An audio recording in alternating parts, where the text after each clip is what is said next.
집사나 아브라함이 뭐 한다고 지금 막 시기하고 막 질투하고 막 이래가지고 그 모세의 그 뭡니까 토라를 받았던 모세의 그 토라의 권위와 제사한 직분을 하나님께서 주셨지 사실 아론이 하고 싶어서 했어요.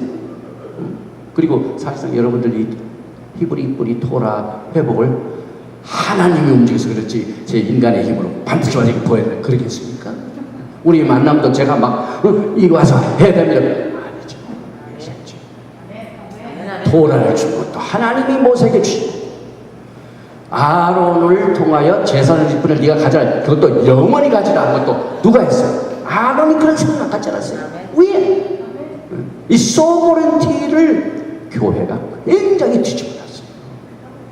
너무 인간의 이 제사장 시스템이 하나님 중심에서 인간 중심. 사실 카타라시스의 첫 단추가 인간 중심이에요. 컨스탄티노플이 종교를 이용해가지고 그 로만 임파이어를 흔들려고 그래서 최종적인 권위는 하나님이 아니고 인간입니다. 그러니까 그 흐름이 오면은요 그것이 전부 신앙생활에 영향을 줍니다. 그래서 여기에 똑같이 아론의 제사장 직분이 너만 갖느냐 나도 가졌습니다. 이런 도전을 받게 됩니다. 그러나 출애굽기 23절로 돌아갑니다. 제가 조금 전에 말씀하신 것을 하나님의 말씀으로 서포트를 해드릴게요. 21절에 아론과 그 아들들로 회막인 증거궤 앞 휘장 밖에서 저녁부터 아침까지 항상 여호와 앞에 그 등불을 감감하게 하라. 이는 하나님께서 제사장 직분을 아론의 후손들에게 딱 맡기고 난 뒤에 성막 안에 있는 메노라의 불을 절대로 끄면 안 된다. 하나님께서 명령하셨어요. 그러고 난 뒤에 이는 이스라엘 자손의 대대로 영원한 규례니라. 아니 등불 하나 그 집 성소에 있는 불 하나를 켜는 그 듀티 제사장 직분을 맡긴 것도 이건 대대 영원하대요. 이런 말씀을 그냥 넘어가면은요 굉장히 하나님을 기뻐하시지 않는 태도를 가지고 성경을 볼 수가 있어요. 또 29장 9절에 보면 아론과 그 아들들에게 띠를 띄우며 관을 씌워서 제사장의 직분을 그들에게 맡겨. 누가 이것을 맡깁니다? 하나님 맡깁니다. 그 다음에 영원한 규례가 되게 하라. 너는 이같이 아론과 그 아들에게 위하여 거룩하게 할지니라. 하나님이 아론의 제사장 직분을 영원토록 주셨습니다. 그 콘텍스트 내에서 히브리서를 해석하는가 하고 뭐 하나님이 무엇에 주신 거 뭐 아론에게 주신 거 지금은 성전도 없고 지금은 뭐 토라도 그렇게 유용되지 않으니까 그건 끝났어. 그런 마음을 가지고 히브리서를 해석하면은요 두 해석이 전혀 다를 수밖에 없어요.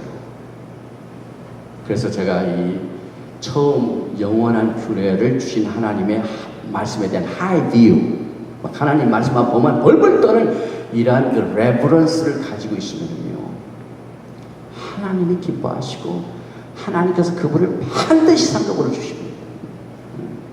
그래서 저는 가만히 있을 때보다도 이런 자꾸 막 시비 걸고 뭐 이렇게 공격할 때 뭐가 생기냐면 상급이 생겨요.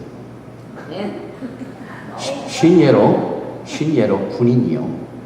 자, 군인이 예를 들면 대령을 달고 있는데 한 10년 동안 전쟁이 안 일어나면은 대령으로 전역해. 그런데 그 10년도 안 되고 5년 동안에 전쟁이 일어나잖아요. 그 사람이 공을 세우면 금방 들떠요. 그렇기 때문에 우리 뉴저지 지역에 정말 전부 대장들이 하나님께서 영광의 간을 씌우신 게 아니에요.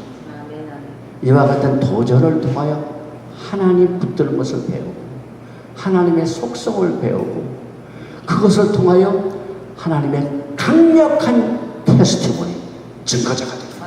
여러분과 저는 전부 예수와의 증거자고 토라의 증거자고 이스라엘의 증거자고 이 증거자의 직분이 전쟁 때 전쟁 끝나고 난 뒤에 반드시 상급이 있더라고요.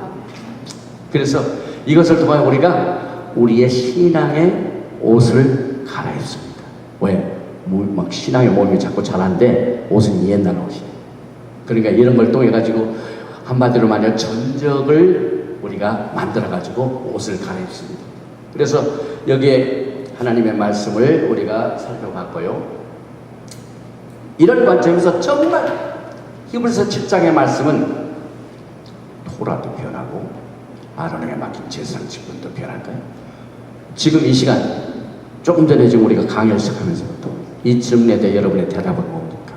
No way. 토라 절대로 안 변해. 왜? 하나님이 영원히 시키다. 제사장 직분 절대로 안 변해. 하나님이 아론에게 제사장을 영원히 시키다. 이렇게 따릅니다. 여러분 성경 해석이. 그리고 결국 히브리서 말씀을 통해서 아론의 제사장 직분이 폐지되고 지금은 유일하게 예수께서만이 진정한 제사장이라고 말할 수 없다는 사실을 우리는 설명해 줄 뿐만 아니라 그렇게 공격하는 당신이 틀렸고 이단입니다. 그게 이단이죠. 하나님의 말씀의 영원성을 부인하니까. 네, 토라가 중간에 바뀌었다. 제사장 직분도 바뀌었다. 사실 그럴 만도 해요. 사실 지금 토라가요, 오늘 아침 시간에 막 그 토라 한번 배우려고 많은 백성들이 예루살렘에 모이고 시온에 모이고 예수 앞에서 토라 전성시대가 지금 눈앞에 다가옵니다. 그런데 지금은 안 그렇잖아요. 그래 공격받죠. 그 다음에 아론의 제사장 직분의 가장 상징적인 건물이 뭡니까? 템플이에요. 템플. 근데 템플을 눈을 씻고 봐도 예루살렘에 간 템플 없어요. 그러니까 끝났다고 그래요. 그래서 저는 그런 생각을 할 적에 적어도 이제 하나님의 말씀을 증거하는 주의 종들은요, 반드시 영원성을 가지고 사물을 판단하고 성경을 해석해야 된다는 확신이 생긴 게 뭐냐면, 지금 과거에 전했던 성전에서 열심히 제사장 직분의 아론의 직분이 활용되고 사용되고 할 때는 문제가 없었는데, 지금 성전이 없다고 그것이 폐지됐다고 보는 것은 하나님의 말씀을 대할 적에 영원성을 가지고 보지 않는다. 이제 잠시만 있으면은요, 그 영원한 것을 주님께서 보여주십니다. 그래서 에스겔서 40장 전체 이 40장 이후에는 새로운 성전을 만들어주시고, 어제 제가 얘기했던 사독 제사장이 하나님을 수종드는 일을 누구를 통해서 하면 아론의 제사장 사독. 끝나지 않았어요. 폐지 않았어요. 곧 이것이 증거가 됩니다. 그래서 그렇게 주장하는 것이 오히려 불법이다. 불법이라는 말은 토라가 없는 걸 말합니다. lawlessness. 정확한 해석이죠. 그래서 이제 또 이런 관점에서 히브리서 7장의 문맥으로 다시 돌아갑니다. 히브리서 기자의 이슈는 아론의 제사장 제도를 멜기세덱의 반차를 쫓은 제사장 제도와 비교하는 겁니다. 없앤 예수님의 제사장 아론 제사장이 딱 나타나서 아론의 것을 없앴다. 그게 아닙니다. 그리고 메시아이신 예수와의 대제사장 제도의 탁월성, 우월성, 이것을 아까도 말씀드렸으면 하나님의 말씀을 가장 높이 평가하는 하이 뷰로 높이는 겁니다. 여러분과 저는 예수와를 높여야 토라를. 그래서 예수와의 제사장 직분을 높이기 위하여 이 히브리서 7장이 기록되어 있어요, 여러분. 어떤 면에서 높입니까? 보니까 인물로 봐서 멜기세덱과 예수와의 비교, 반차를 봐서 멜기세덱 반차와 아론의 반차, 혈통으로 봐서 레위 계통의 제사 직분과 예수와의 제사 직분, 이것을 비교해서 항상 비교급이나 히브리서 better, superior, better, superior. 우리의 사명이 예수님을 높이기. 그래서 그분의 제사장 직분을 높이는 것입니다. 그 히브리서를 읽어도 마음판이 틀리면 전혀 해석이 다르죠. 그래서 여기에 히브리서 7장 12절과 13절의 말씀의 문맥은 왜 레위 계통의 제사장 직분이 예배하는 자들에게 온전을 가져주지 못해서 멜기세덱의 반차를 쫓은 별다른 한 제사장을 세울 필요가 있는가? 이것을 알려주기 위하여 히브리서 7장이 기록이 되어 있습니다. 본문으로 돌아갑니다. 히브리서 7장 11절에 어떤 말씀이 나오냐면은 레위 계통의 제사 직분으로 말미암아 온전함을 얻을 수 있었으면 백성이 그 아래서 율법을 받았으니 어찌하여 아론의 반차를 쫓지 않고 멜기세덱의 반차를 쫓는 별다른 한 제사장을 세울 필요가 있느냐. 사실 이 구절을 가지고 토라는 끝났다, 아론의 제사장도 끝났다고 하면은 예수님께서 여러분을 높여주시고 여러분들 왕같은 제사장을 세우시고 멜기세덱 오신 그 축복을 완전히 놓쳐버렸어요. 예수님이 더 좋은 것, 여러분들이 더 좋은 것을 가지시고 아론의 반차를 따르지 않고 레위 계통의 그 혈통으로 따르지 아니하고 멜기세덱의 반차를 통으로 옴으로 말미암아 여러분들이 왕같은 제사장이 되는 이 축복을 여기서 보지 못한다. 그래서 여기 보니까 7장 14절에 우리 주께서 유다를 쫓아낸 것이 분명하도다. 이 지파에는 모세가 제사장들에게 관할 만한 것이 하나도 없고 그리고 아론의 제사장 직분이 아직도 유효하다는 것을 사실 여기에 보니까 그 두 반차, 두 지파, 아론은 레위 지파, 예수님은 멜기세덱의 반차, 유다 지파, 이 두 지파를 서로 비교하면서도 여기에 보니까 모세가 제사장들에게 관할 만한 것이 하나도 없고 이 말을 했다고 해서 여기에서 사실 아론의 지파라든지 아론의 제사장 제도를 없앤 건 아니잖아요. 인정을 하잖아요. 비교하려면은 그 비교하는 그 물체가 있어야 그걸 높이려고 하는 이것이 더 높아집니다. 하나가 없어지면은요, 좋은지도 몰라. 그래서 히브리서에 보면은 아론의 제사장도가 영원하고 그대로 남아요. 그래서 그 자체도 이게 인정을 합니다. 그래서 예수께서 만일 땅에 계셨다면 제사장이 되지 아니하실 것이니 이는 율법을 쫓아 예물을 드릴 제사장이 있으며 율법을 쫓아 예물을 드릴 제사장이 있다는 것을 인정하고 있어요. 이 말씀 자체에서 아직 아론의 제사장 직분을 폐하지 않았습니다. 있다는 것을 여기 인정하셨습니다. 그러니까 말씀 하나하나가 여러분들이 이 말씀을 썩 보면은 이해하기 힘들지만은 전체적인 제가 처음에 말씀드린 그걸 보면은 어렵지가 않습니다. 그래서 다시 정리를 합니다. 히브리서의 말씀을 바탕으로 볼 적에 아직도 아론의 제사장 직분은 합법적이고 예수님께서 유다 지파에 있을 때 아직도 아론의 계통의 제사장들이 있었다. 그러니까 아직도 아론의 제사장은 사라진 게 아니라 합법적으로 인정이 됐고 아론의 제사장 직분의 주장이 메시아에 무시당하거나 무효된다는 것을 엑스플리시트하게 말한 게 없어요. 없어지지 않았어요. 그래서 결국 메시아께서 땅에 계셨다면 땅에 오셨죠. 초림하셨죠. 이거 사실입니다. 그래서 혈통적으로 아론의 자손이 아니고 유다 자손이시기에 제사장이 될 수 없다는 것을 강조하기 위하여 이미 있는 아론의 제사 직분을 없앨 수가 없어요.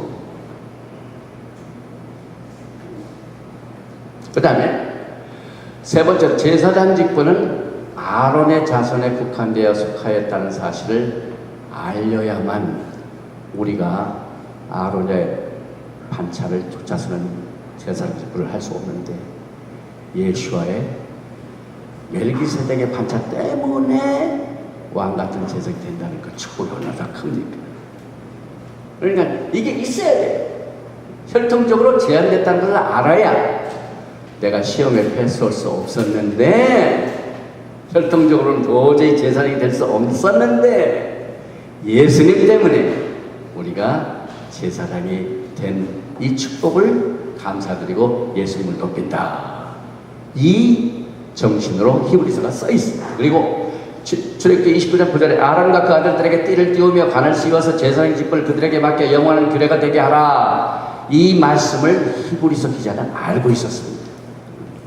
그 다음에 히브리서 기자가 또 한 가지 7장 18절에 전 옛 계명이 연약하며 무익함으로 폐하고 또 이제 문제가 되는 게 또 생깁니다.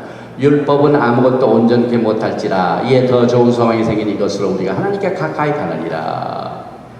이 말씀도 그 전 말씀과 똑같이 히브리서 기자는 이미 하나님께서 주신 제사규라 이것은 영원한 사실을 알고 이 편지를 썼습니다.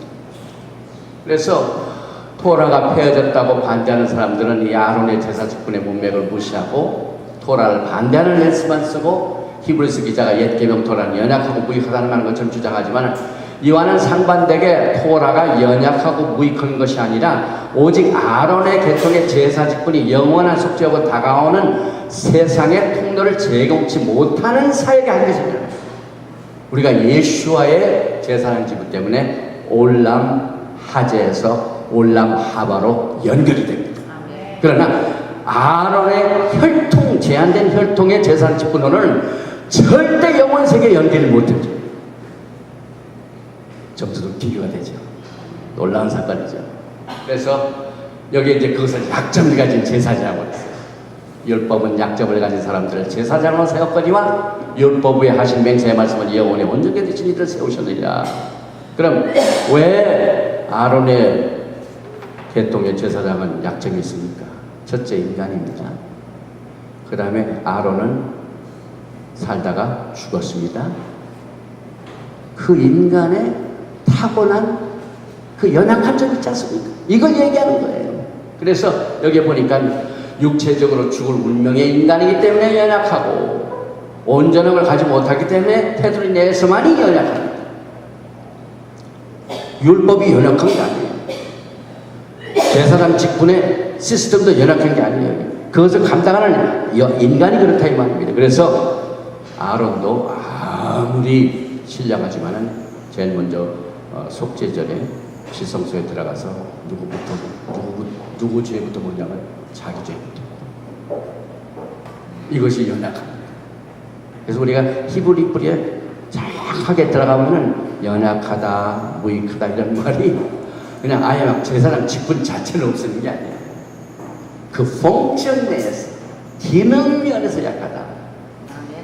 그리고 히브리서 7장 27절에 저 대제사장들이 먼저 자기 죄를 위하고 다음에 백성의 죄를 위해 날마다 제사들과 같이 할 필요가 없으니 이는 저가 단번에 자기를 들어 이루셨습니다. 그러나 예수께서는 하나님의 아들이시고 그래서 그의 십자가의 죽음으로 왕번에 자기를 들으신 이 superiority, 하나님의 말씀을 높이 보는 비유, 예수님을 높이는 비유, 이 관점에서는 이 말씀은 다 해석이 나옵니다.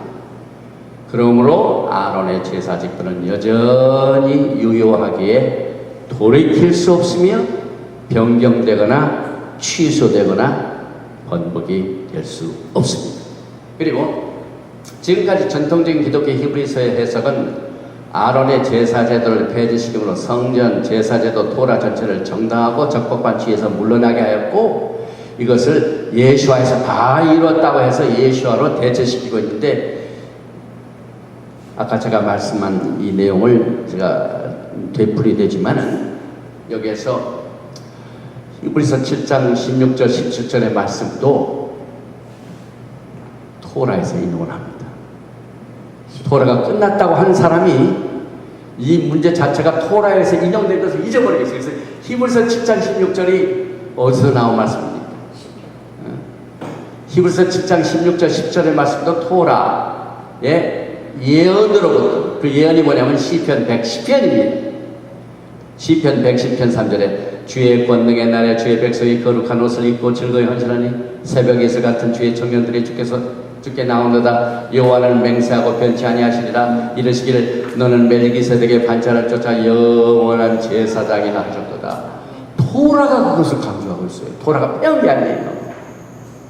토라를 인용해서 히브리서에 멜기세덱의 반차를 쫓은 예수와의 사역과 그 제사장 제도, 이것을 지금 토라를 통해서 인용을 합니다. 그러니 우리를 공유하는 사람은 토라가 폐했다 아니죠.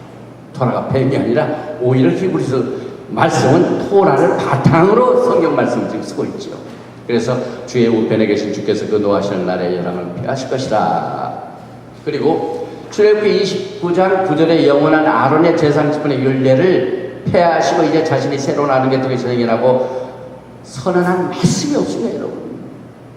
그래서 이 이와 같은 일들이 벌어질까봐 아예 시편 110편을 인용하는 말씀이 히브리서에 나왔습니다. 그리고 이제 성전을 한번 보십시오. 예수와께서 멜기세덱의 반찬을 쫓아서 뭐 희생을 드리고 한 것은 이 땅의 성전이 아닙니다. 하늘 성전입니다. 그래서 하늘의 성전에서 제사장 직분의 직무를 수행하셨고, 또 아버지 앞에서 우리를 대신하여 중보하셨고, 하늘 성전에서는 수종드는 천사들이 제사장으로 섬깁니다. 그래서 우리가 지상에서 예배를 드릴 적마다 그 그림과 같은 성막, 하늘의 성전의 모양과 같은 성전에서 제사를 드릴 적에 똑같은 제사물과 제사가 하늘 성전에서 받아집니다. 그러니까 오리지널을 바탕으로 그림자로 모형으로 우리가 훈련을 받고 있는 거예요. 그래서 하늘의 성전이 있다고 지상의 성전을 폐하시잖아요. 우리가 60년 있는 동안 하나님께서는 반드시, 그래서 천년 왕국 때도 여전히 성전 세우시잖아요. 폐한 게 아니에요. 그래서 여기 보니까 히브리서 2장 5절에 이 히브리서의 말씀 하나하나 가운데 또 한 가지 우리가 생각해야 할 부분은, 하나님이 우리의 말한 바 장차 오는 세상 올람 하바, 이것을 여기에서 설명해 주기 위하여 히브리서 기자를 통해서 비교를 합니다. 아론의 제사장들은 이 땅에 있는 동안에 우리가 훈련을 받는 거고, 그리고 이것을 메시아의 그 제사장 직분을 통해서는 올람 하바에 연결이 안 되지만은 멜기세덱의 반찬을 따라서 다가오는 세상을 향하여 여러분 것을 이끌어 주게 하여 예수와의 제사직